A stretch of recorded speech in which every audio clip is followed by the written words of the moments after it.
I'm Damien. I use they, them pronouns. And I'm a French person currently living in Berlin after 6 or 7 years in the Netherlands. So I think I'm more European than I'm French in the end.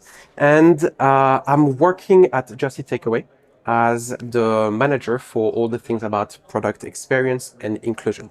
A really weird title, but basically what it means is that with my team, we're trying to help Just Eat Takeaway to be more inclusive by being mindful and trying to bring change on the question of accessibility, on bringing a higher quality experience with design system, and trying to make the food experience and just the question of belonging on the platform and being recognized as your true self on the platform, being centered to what we're trying to deliver. For me, it's really starting from the point that we have to recognize that you don't need to be an expert to help us making a more inclusive world. We need accessibility experts, we need diversity and inclusion experts. But in the end, they will not be in every single rooms. They will not be on every single products and projects and new features and changes. And we basically need to have people in every room just asking the question of what if? What if we were thinking about someone having an impairment? What if we were thinking about like some minoritized background? And I'm always taking the example of Uber, not that I want to shoot on Uber, but it's really this thing of it's an incredible service. We would not see cities without being able to have a cab on demand.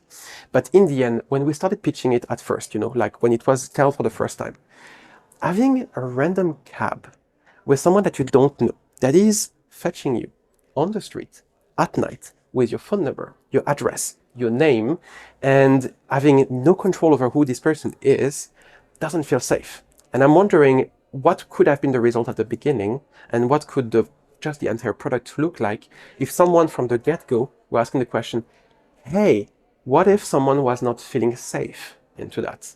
What could we do as a product just to make it a bit more trustful? And that's the kind of things we can do for everything. At Just Eat Takeaway, it's about what can we do to make the experience safe about food.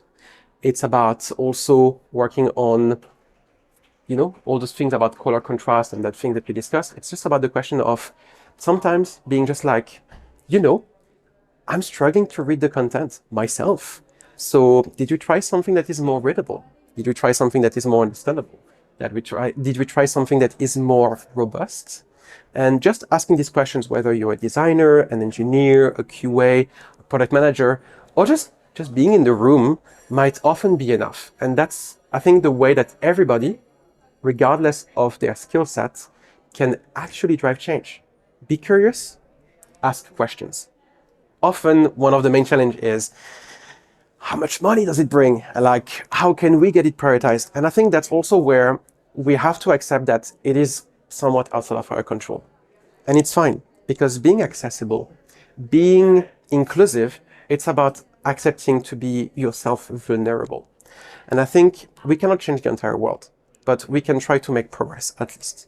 And when you don't have the absolutely perfect environment where people are really supporting you at every single steps and prioritizing it, you can still make change. You can try to see some of your colleagues that are really passionate about it and asking them, what can you do as a designer, as an engineer, as a QA specialist, as a product manager? You can also just ask questions, for example, with user research and be like, did we ask those people?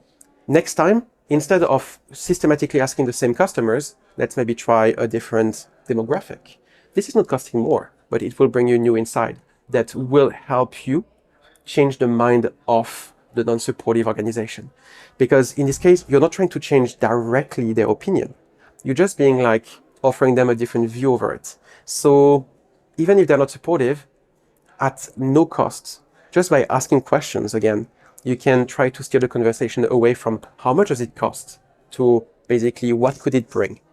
It was great. It was actually great. Like I kind of like the size of it and the fact that as a speaker, it's not too overwhelming. Like, it was quite cozy. It was nice to see like the faces of people, to be able to discuss also with people. We had an amazing time, I think, yesterday evening with all the different speakers, also together, being able to like discuss, walk a bit in the city, have tapas. So that was really great. And even though it was raining at the beginning, like the sun is now there, and I'm just like really looking forward to discover more of Malaga. So that was really nice. And I must say that the part for me that is convincing me the most about the conference is, and I'm back on this topic, but the diversity of the lineup.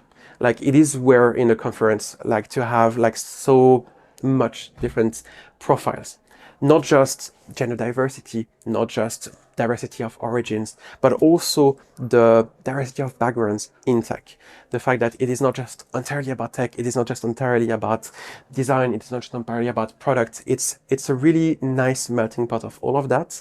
And I think now, when some people ask me next time, oh, but why is it so hard to have an inclusive lineup? Like, just look there. Like, you have the perfect example that you can make a diverse lineup that is matching and bringing people, because people in the end in the audience were asking a lot of questions, being excited, and that's just absolutely nice to see.